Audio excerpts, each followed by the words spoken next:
Episode 213, should you always end on a good note? Ooh, I think we've all heard this one before, and the answer is it depends. So we're going to dig deeper into that this week.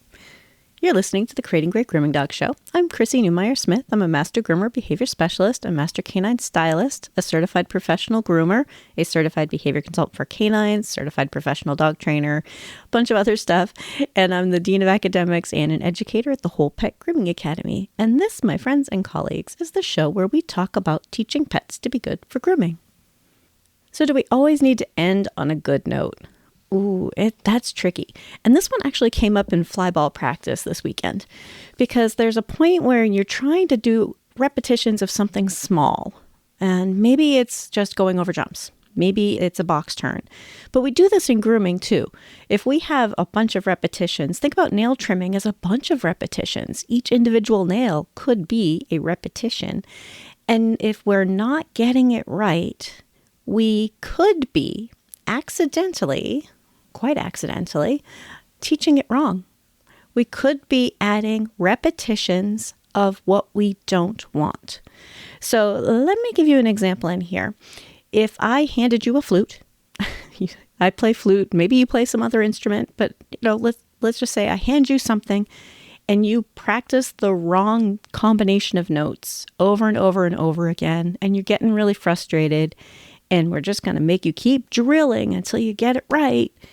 What happens is that the learner, in animal training, we're often talking about our learner. Our learner is getting really frustrated. Our learner is not enjoying this process. They're messing up. They're learning everything the wrong way. And then the person who's teaching, the teacher in this combination, is also likely to be getting frustrated. It doesn't serve its purpose. Now, when I started talking about things like ending on a good note, there's some truth to that, and it can be a really good process to use. Let's say that you're working within the scope of this dog is really comfortable. We'll use the nail trim example again. This dog is really comfortable. We trimmed one nail and we stopped. Good boy. That's ending on a good note. And then we do it with the next nail and end on a good note and do it with the next nail and end on a good note. And end doesn't mean that's the moment we send them home. End could be we stop here with nail trimming and go back to some brushing. Go back to something the dog is comfortable with and circle back and do another nail repetition.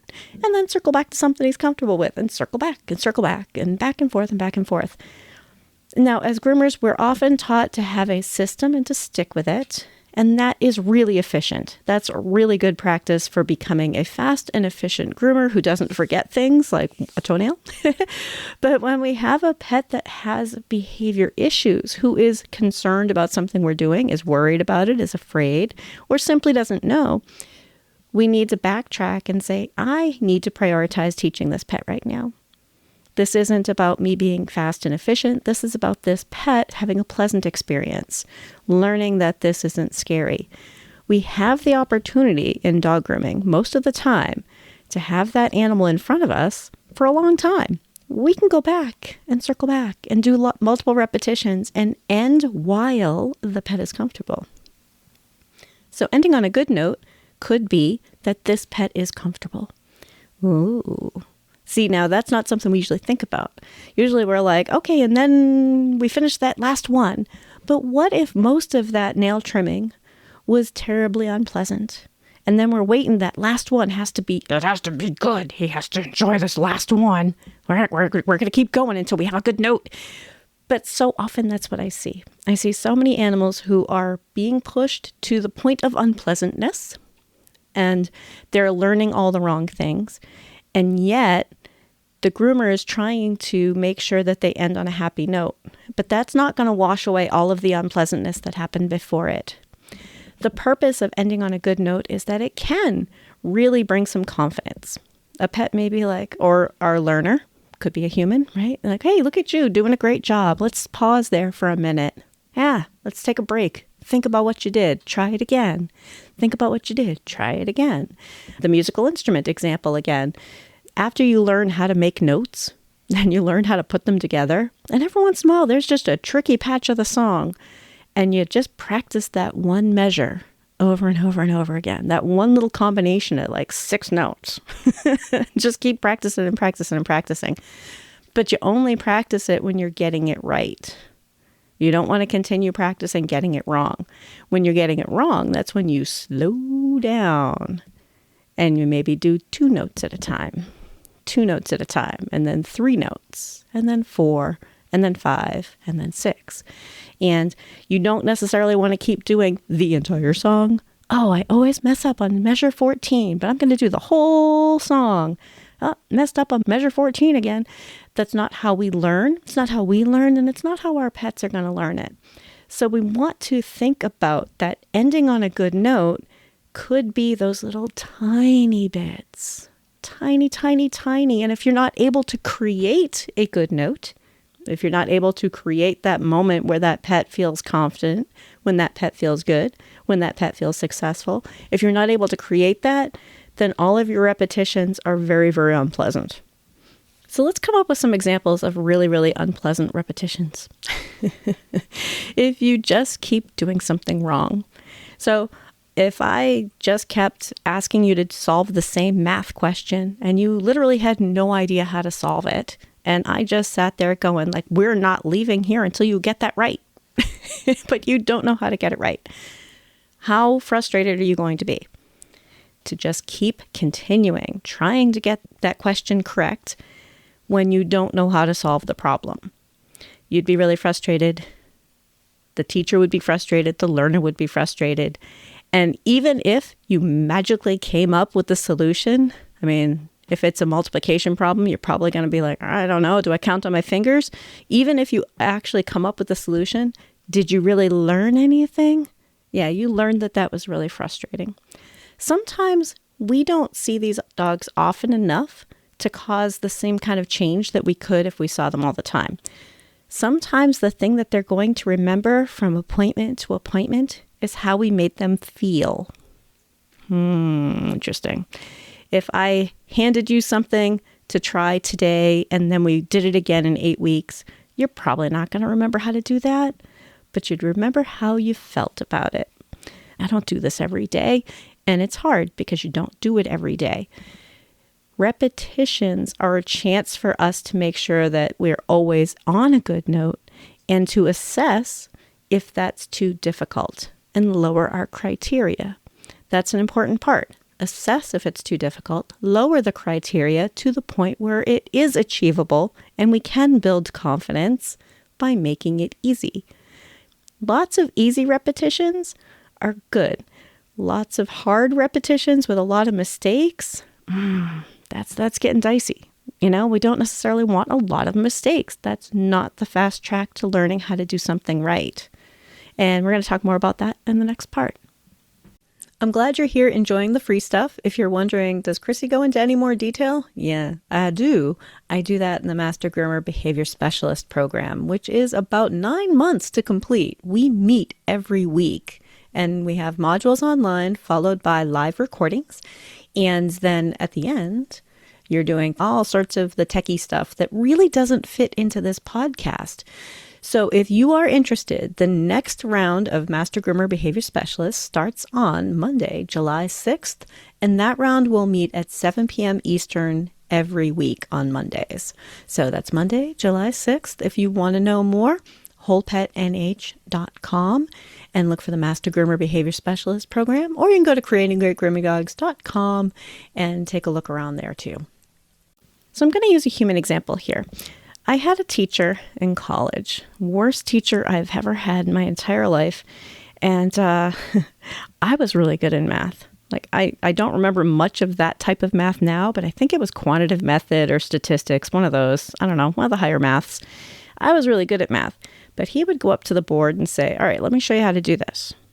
And then he would say, no, let me show you again. And one of those two was going to be wrong. He's introducing a new idea to us.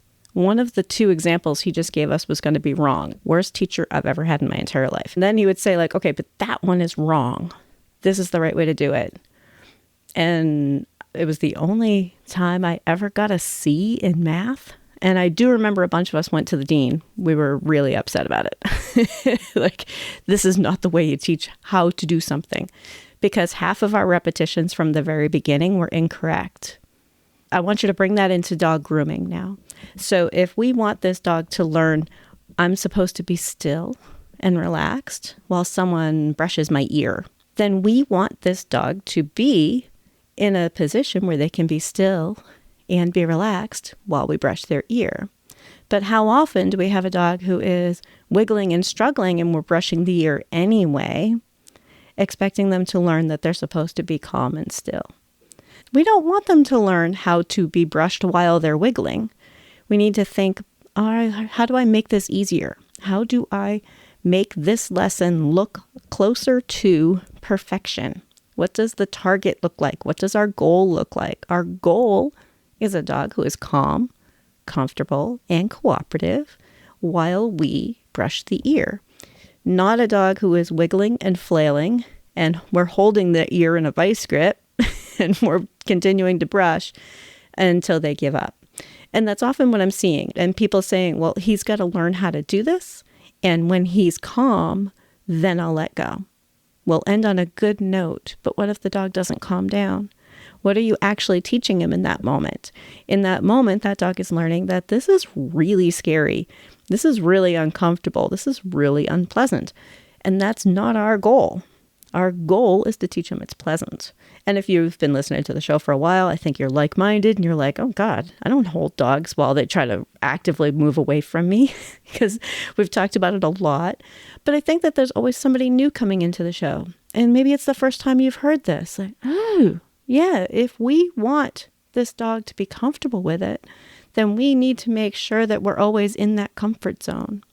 And that's why it's cooperative, not calm, comfortable, and obedient. Cooperative implies that we both have a role to play. My job is to see when the dog is overwhelmed or uncomfortable or finds it unpleasant, and to adjust what I'm doing and try to bring them back to being comfortable. And that's my job. And the dog's job is to maybe try to learn what I'm trying to teach them and allow us to do the kind of weird stuff and things that dog groomers are going to want to do, or owners or anybody else. So if we think about things like brushing an ear, what if, especially in a situation where we have this dog for a while, what if we start off with, can I just have you be calm and relaxed while I hold your ear? And then end there for a moment and move on to something else. That could be your good note. That could be your end on a good note. Hey, look at you. You let me hold your ear. Next repetition, move on to something else. Next repetition could be hold on to that ear. 2 brush strokes. Dog was good. And you're like, well, good job. End on a good note. Ending on a good note when it's actually a good note and hasn't hit the point of failure means that we can build. Maybe not build every time, but have an awareness of, I want this to always look about as interesting as watching paint dry. If you're doing it right, it is so boring. Oh, so beautifully boring. The dog doesn't do big responses. They're relaxed the whole time. It's beautiful, but it doesn't make for very dramatic video. So if we think about, if I can hold this dog and keep them at that point where we're in their comfort zone and just pushing the boundaries a little bit, just nudging them out a little bit, and lots of repetitions of smaller things, then we can end on a good note, and we can do it over and over and over again in one grooming session.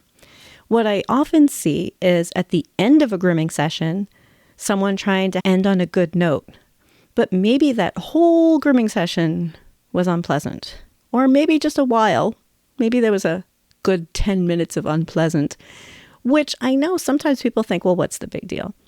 The big deal is that 10 minutes of unpleasant might be a dog who gives you a lot more unpleasantness in the future. They don't want to be there. They don't trust you. They don't like it. They're not learning how to be good. They're actually learning that it's unpleasant. So what if we spend time teaching them that it's pleasant? Ooh, how cool is that? And then through lots of repetitions, since we have them for a full grooming session, or even if it's just a nail trim and you have that dog for 10 minutes, what if you treated every nail touch as a repetition? What if you treated picking up the feet as a repetition? What if you treated all of that as, can I keep you as calm as possible? So imagine you have just made a bet with somebody. I'm betting you a really expensive dinner that I can keep this dog calm the whole time. That's the sweet spot. That's what we're looking for. Imagine that you have just placed a bet with somebody. Maybe it's, if I lose this bet, then I have to do something I think is really unpleasant. But I'm so sure that I can keep this dog at the point that they're calm while I continue to do stuff and not push them. Then I can do lots of repetitions. And I'm much more aware of like, oh, are you looking a little stressed? If it is, it's time to relax. It's time to pause. It's time to rethink what we're doing and to bring an awareness to, I want this to look boring. I want this dog to be successful as possible. So ending on a good note can be a really great strategy if we are also making sure that the entire process is as pleasant as possible, that we're not pushing them to the point that they can't do it and accidentally creating a lot of repetitions of the exact thing we don't want. Just like my math teacher all those years ago who was having us do all sorts of repetitions of doing it the wrong way, which was so frustrating. So a lot of us learned it the wrong way because he literally spent time teaching us the wrong way. We don't want to do that to our learner. We want to set them up to get it right. And that's when those repetitions end on a good note can be really helpful. So I know we hear it a lot, end on a good note. And there's no always or never. It's not like a do it or don't do it, but it is have an awareness of, is this pet still finding it pleasant? Am I actually teaching this dog that this is pleasant? Because dogs who think that grooming is pleasant are set up for a lifetime of grooming. A lifetime. It's not about getting it done today. It's about this dog's entire life. And maybe you meet them at 10, but maybe they've got another 8 years. We've all seen 18-year-old dogs. What if they have another 8 years? What if it's like the last couple years of their life, but we still are able to teach them to be calm with us for those last couple years of their life? This is an investment into future groomings. And we want them to be calm, comfortable, and cooperative.